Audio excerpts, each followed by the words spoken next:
All right, let's talk about chess, but we're going to look at it in a way you've probably never thought of before.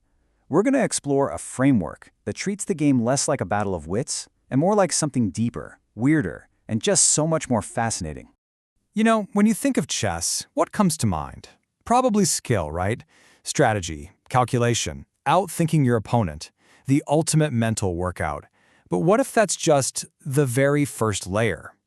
Because there's this incredible idea called the Ouroboros Gambit that totally reimagines the whole thing.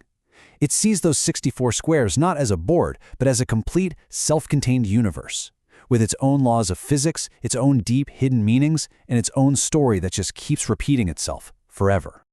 So let's start with this huge idea. The whole framework is built around the Ouroboros, that ancient symbol of a snake eating its own tail. The basic theory is that the game is a perfectly sealed system. Nothing from the outside world can get in. Every move you make, every output, instantly changes the reality of the board, which then becomes the input for your opponent's next move. It's just one giant, endless feedback loop. And this completely changes how you see the board itself.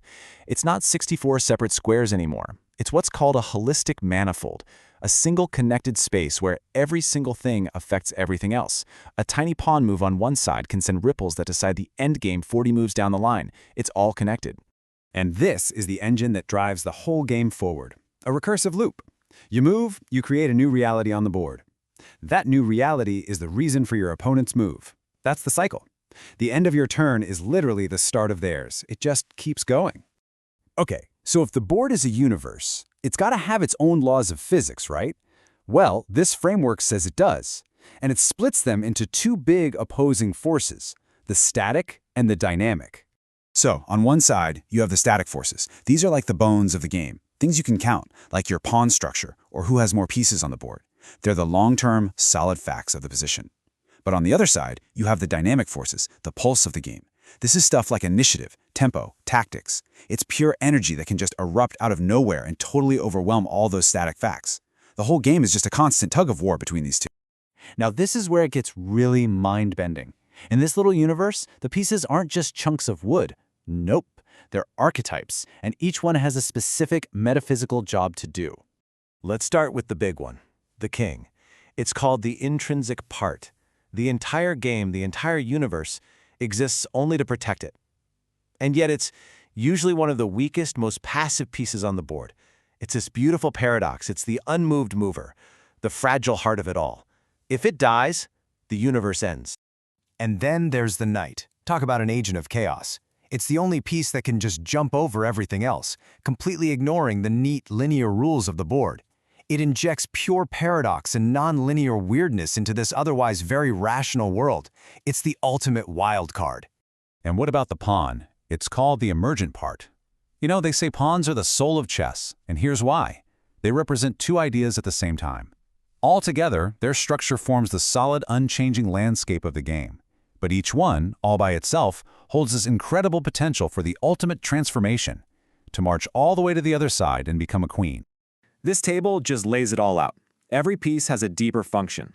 The queen is the will to power. It can go anywhere. The rook provides the scaffolding, the structure. And look at the bishop. Its function is incomplete truth. Why? Because it can only ever see half the board. It's stuck on one color for its entire life. See?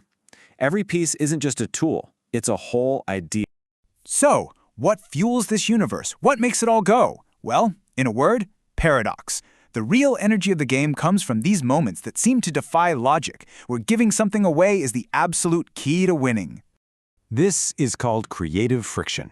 It's that powerful moment when a player decides to trade a static advantage, like a physical piece, for a dynamic one, like time or a raging attack. You're basically converting matter into pure energy. And the most famous example, of course, is the Gambit. You willingly give up a pawn, a solid, physical thing, for something you can't even see or touch. Tempo, initiative, the chance to control the story of the game. You're making a bet that your dynamic energy is going to be worth way more than their static material. And then you get one of the most wonderfully bizarre paradoxes in any game ever created, Zugzwang. It's a situation where it's your turn and you have to move, but every single legal move you have makes your position worse. Your freedom to act becomes the very weapon that destroys you. It's just a beautiful, terrifying concept. So, we've got this wild universe with its own physics and pieces with their own souls. How does a normal human being even begin to understand it? Well, the framework maps this out as a kind of pyramid, a journey of changing how you see. And this is absolutely crucial. Getting good at chess isn't really about memorizing more openings. It's about a cognitive shift. It's about going from seeing 32 separate pieces running around to seeing the board as one single living system of forces, tensions, and weaknesses. This journey moves through a bunch of stages. You start out as a novice, just figuring out how the pieces move. Then you become competent, where you can actually make a plan. Then you climb to expert and master, where intuition really starts to kick in. But it goes so much higher than that. Check out the full pyramid. This is where it gets wild. Level 6, you've got your super grandmasters, the ones who play with paradox and creative tension. But look higher. Level 8 is the neural net AIs, like AlphaZero. Their cognitive mode? It's described as alien truth. They understand concepts about chess that are literally beyond human language. And at the very top, Level 9, you have the table base. This is God mode. For any position with 7 or fewer pieces, chess is solved. The singular truth is known. The game becomes pure math. And that brings us right back to the beginning, doesn't it? This one line perfectly captures the whole idea. The game is an endless loop. An ending, like a pawn promoting, is just the start of a new chapter. The snake eats its tail, and the whole thing begins again. You know, looking at chess this way as a self-contained reality, it's a really powerful way to think. And it leaves you with this amazing question. What other things in our lives, what other games or projects or even relationships are also these complete hidden universes, just waiting for us to see them in a whole new way?